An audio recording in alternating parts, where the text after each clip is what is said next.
Hello and welcome to Indianomics. What the world most feared has happened. President Trump has issued the executive order on reciprocal tariffs. And the fear is that since India has the highest tariffs, or among the highest tariffs, our exports to the US could be hit. But there are still too many questions. Will it be item-wise reciprocation, or will all Indian exports be charged an average higher tariff? Also, will we reach a stage where India charges different tariffs on US goods and different on others? What is the impact going to be on the Indian economy and which companies? For all these questions, I'm joined by a redoubtable expert, Professor Arvind Panagariya, the Jagdish Bhagwati Professor of Indian Political Economy at Columbia University. And of course, we know him as the chairman of India's 16th Finance Commission. Today, of course, I can't ask him about the Finance Commission. Dr. Panagariya, thank you very much for staying up for us. First, of course, like I told you, the order has been signed with effect from April 1st. Now, how do you see these tariffs evolving? You know, we charge probably 100% or something on some US automobiles. So will they charge on our cars? How does it work? As I interpreted what President Trump is saying is that if my products face these high tariffs, I am going to subject you to the same, meaning your products to the same high tariffs. So it's not the same products because, you know, India exports different products to the United States than the ones that the United States exports to India. What he's talking about is that generally the exports of each country ought to face the same tariff. And since the Indian tariffs on US goods are significantly higher than those faced by Indian goods exports to the US, he wants to raise the US tariffs on the goods coming from India.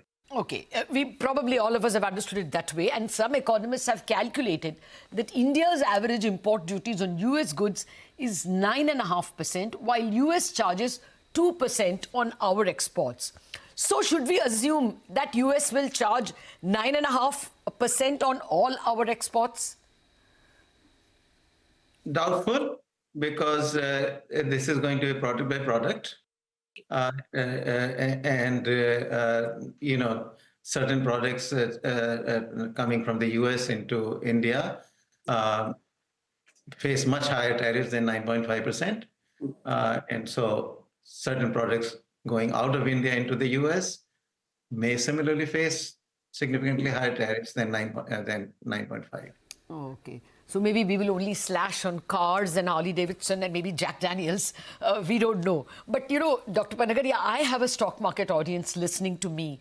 So should they assume that profits of all Indian exporting companies are likely to be hurt? Well, I think products you can figure, right? Because products that we are exporting to the US are the ones which are likely to be impacted.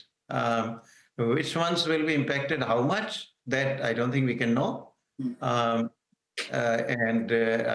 think there is going to be, you know, bilateral negotiation between India and the United States. Therefore, I mean, my hope is that that negotiation will precede any actual final decisions by the United States in terms of imposition of extra tariffs on India. Okay, so what about the other side of the worry? Should we worry about Indian companies that are likely to get attacked by cheaper competing goods from the US? That is, are our markets likely to be flooded with cheaper cars, cheaper Harley Davidsons, etc.?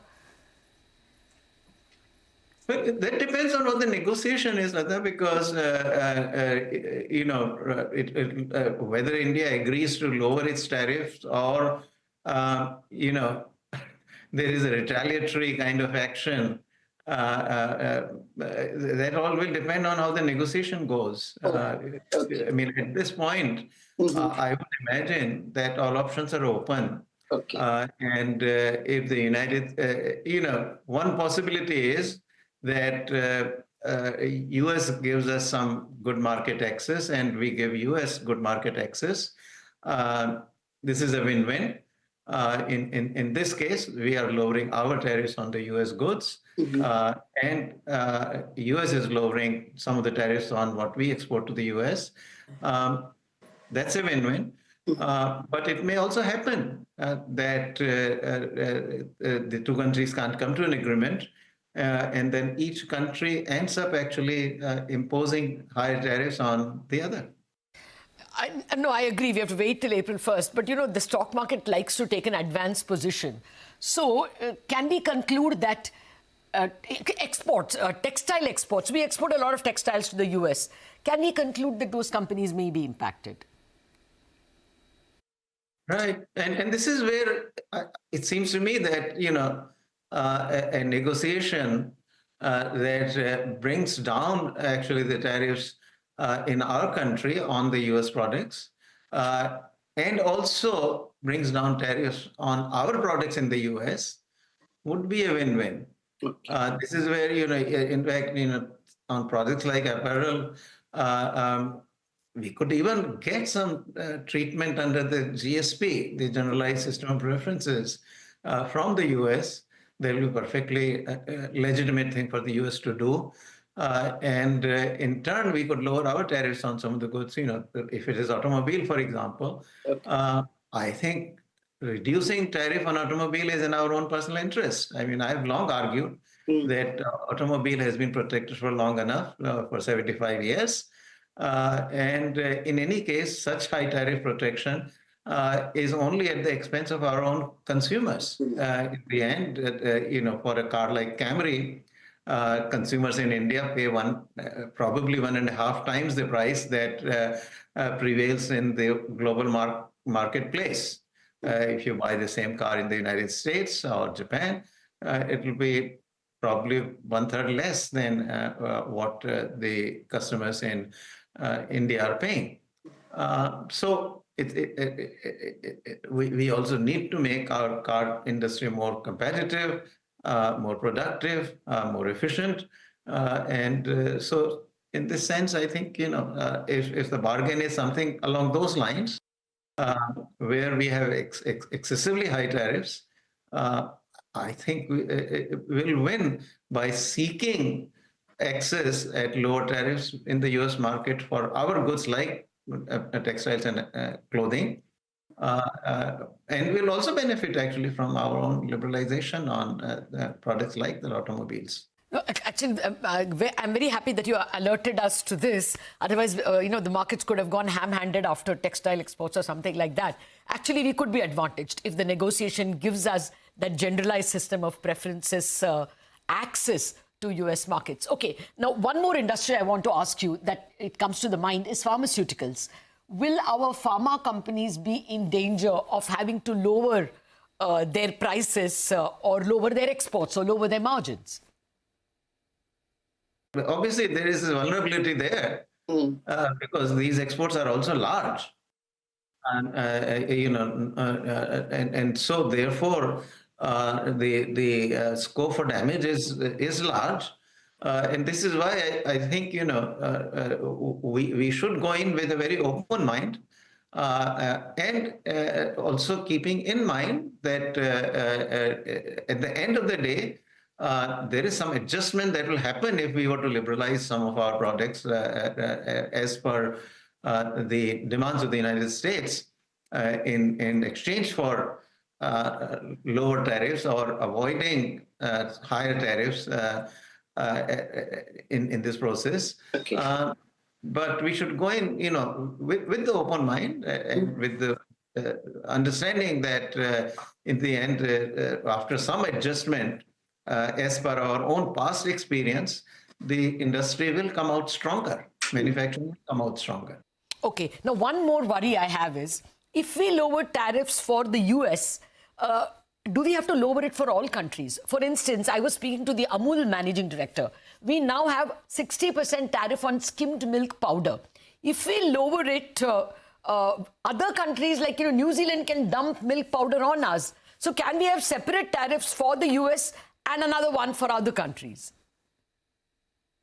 That is a very good question. That is a very good question because if it is reduced preferentially, meaning that we reduce it on the US but not the rest, that will almost certainly be WTO inconsistent because we have the commitment to follow the most favored nation clause.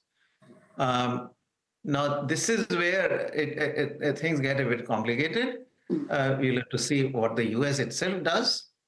If US is also choosing its tariffs differentially on the same product on different countries, then US itself will also be in violation.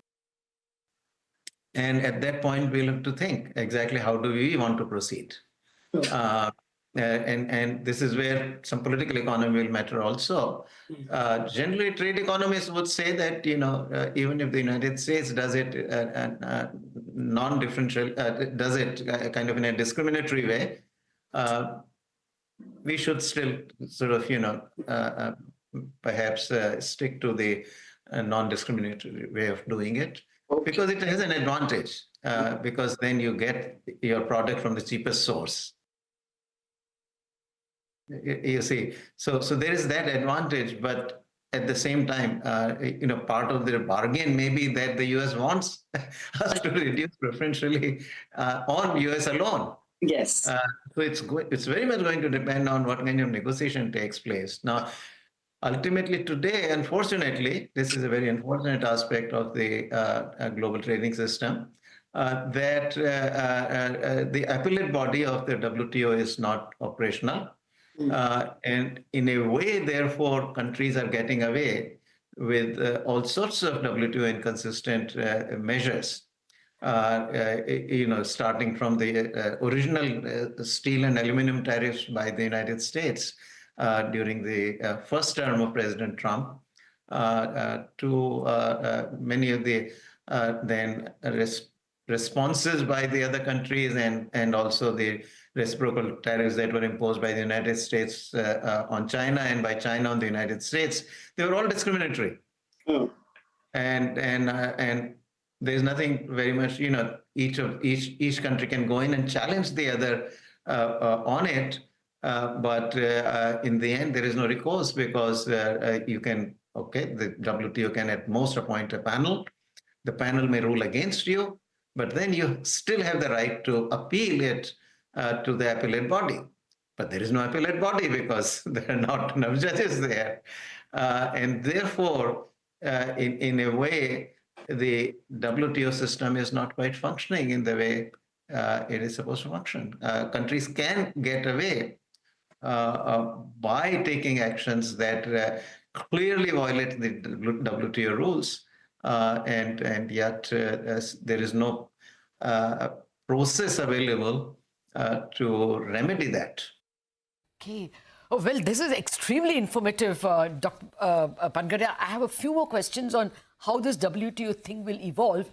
But Bazaar viewers, we have to go into a break and it will be Chartbusters time for you. You can hear this extremely informative interview and more questions to Dr. Panagariya after market hours.